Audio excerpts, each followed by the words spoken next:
उन्हें खन्ना ग्रुप की फाइल चाहिए।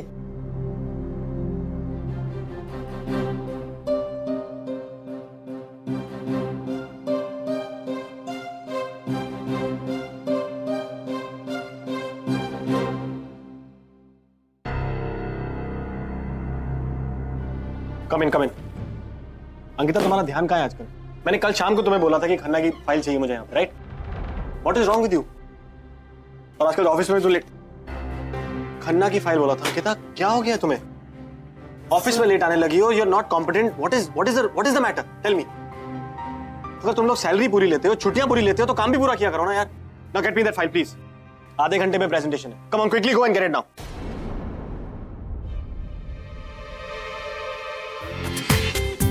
पूरा एपिसोड देखिए ZEE5 पर।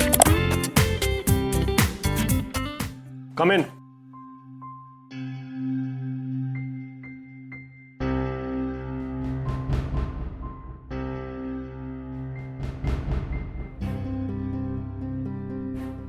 सही क्या है? Read it. नरेंद्र सर, मैं जानती हूँ कि मुझसे गलती हुई है, लेकिन I am sorry. I mean next time से मैं लेट नहीं आऊंगी। Ankita, my decision is final. Narendra sir please, just read the letter.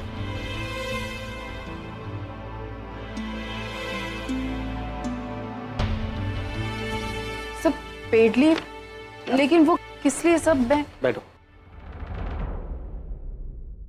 Ankita की लाइफ में जो भी हो रहा है, दैट्स अ पर्सनल इशू। मेरा उसके सामने खुलकर प्रेगनेंसी का जिक्र करना शायद अच्छा नहीं होगा। She will feel awkward. आज तक उसने किसी को भी अपनी प्रेगनेंसी के बारे में नहीं बताया। मतलब वो नहीं चाहती कि ये बात 4 लोगों के सामने फैल गया है। ऐसे में मेरा प्रेगनेंसी के बारे में बात करना आई थिंक उसे हर्ट करे। देखो अंकिता, तुम एक अच्छी वर्कर हो, अच्छा काम करती हो, लेकिन तुम्हारी तबीयत की वजह से आई थिंक काम भी सफर हो रहा है। और मैं नहीं चाहता कि ऐसी, अगर तुम्हारी तबीयत खराब है तो तुम काम पे आओ या काम करो। कोई बड़ा लॉस हो जाएगा तो कंपनी को नुकसान होगा। And I am sure even you understand that. इसलिए छुट्टी लो, अपनी तबीयत का ख्याल करो, ठीक होके आराम से वापस आना। धीरे धीरे सबको पता चल रहा है कि मेरी तबीयत खराब है, तो नरेंद्र सर को भी पता है कि, लेकिन मैं क्या करूं? मैं छुट्टी भी तो नहीं ले सकती इस तरह। नरेंद्र सर, मुझे छुट्टी नहीं चाहिए। मैं एकदम ठीक हूँ, मुझे अब कुछ नहीं हो रहा है। मैं सच बोल रही हूँ। Are you sure? Because this is a paid leave. No sir, मैं सच्ची ठीक हूँ। थैंक यू, आपने इतना सोचा मेरे बारे में, लेकिन आई एम फाइन। अच्छा, तो एक काम करते हैं, तुम ऐसा करो कि मेरे साथ मेरी कैबिन में बैठो, ताकि तुम्हें बार बार अंदर बाहर ना जाना पड़े। And I can keep an I on you, और हम ज्यादा काम कर पाएंगे। Is that okay with you? Right?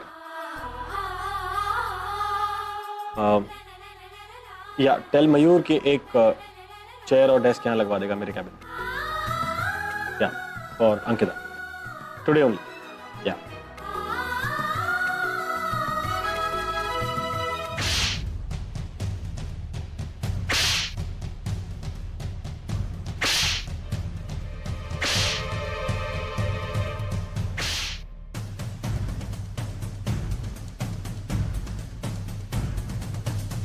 बैठिए। इंस्पेक्टर, कुछ बताया बालन ने?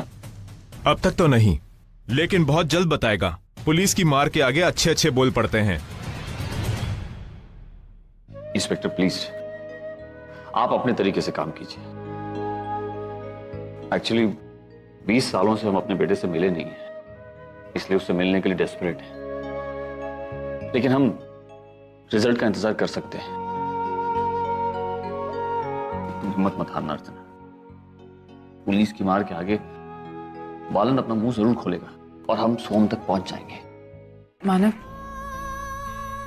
मैं एक बार बालन से बात करना चाहती हूँ। क्या मैं उससे एक बार बात कर सकती हूँ?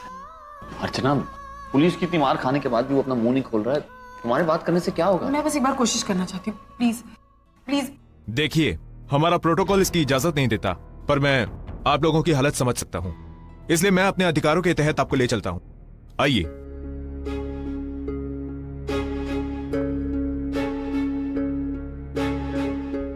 बालन,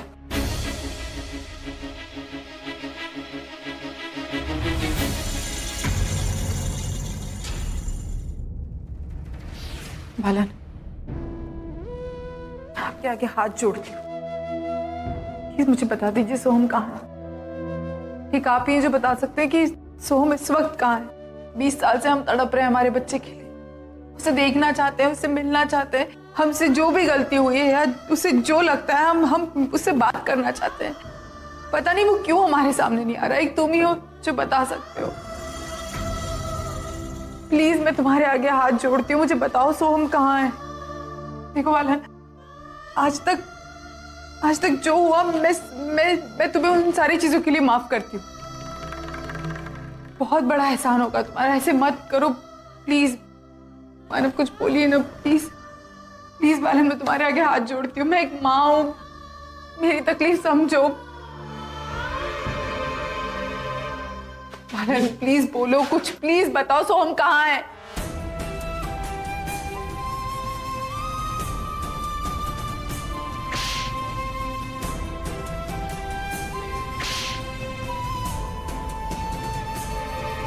देख, तू जब से आई है शशांक की आई तेरी बेइज्जती करती रहती है, तुझसे कुछ ना कुछ कहती रहती है और मुझे बिल्कुल बर्दाश्त नहीं होता। मैं नहीं चाहती कि तेरी और बेइज्जती हो।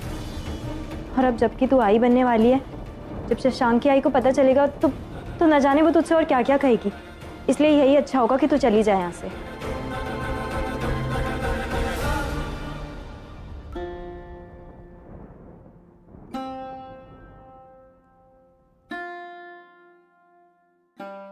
इतनी सी बात।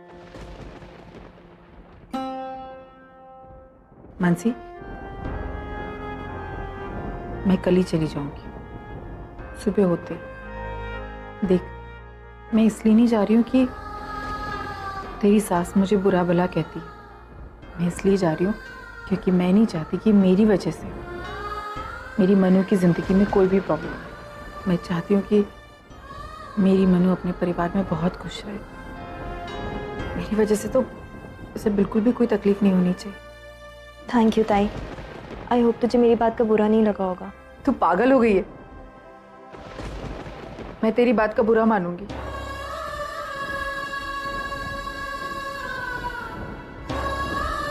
मनु, तो मेरी छोटी बहन है, मैं तेरी बात का क्यों बुरा मानूंगी? मुझे अच्छा लगा कि तूने खुल के मुझसे सब कुछ कहा। मैं नहीं चाहती कि मेरी छोटी बहन की जिंदगी में कोई भी मुसीबत आए। मैं चाहती हूँ कि वो हमेशा खुश रहे।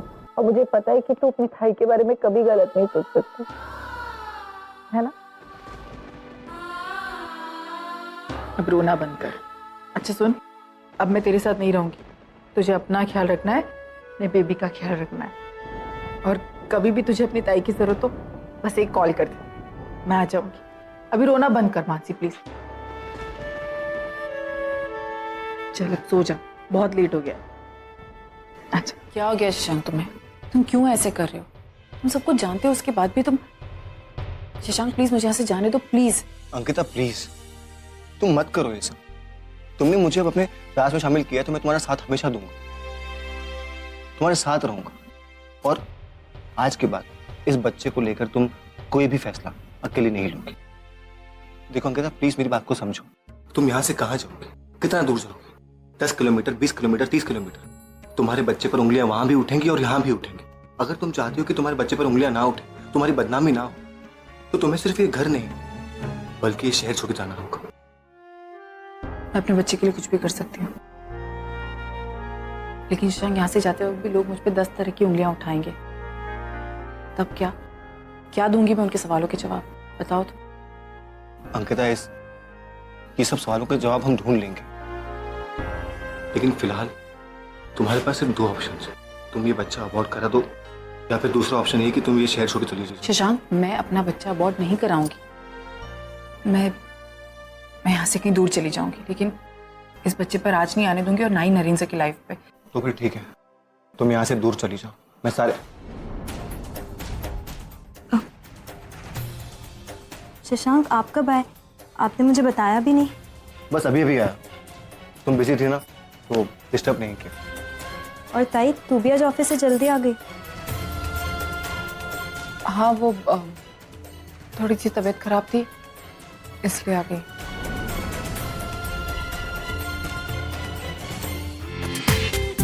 पूरा एपिसोड देखिए ZEE5 पर।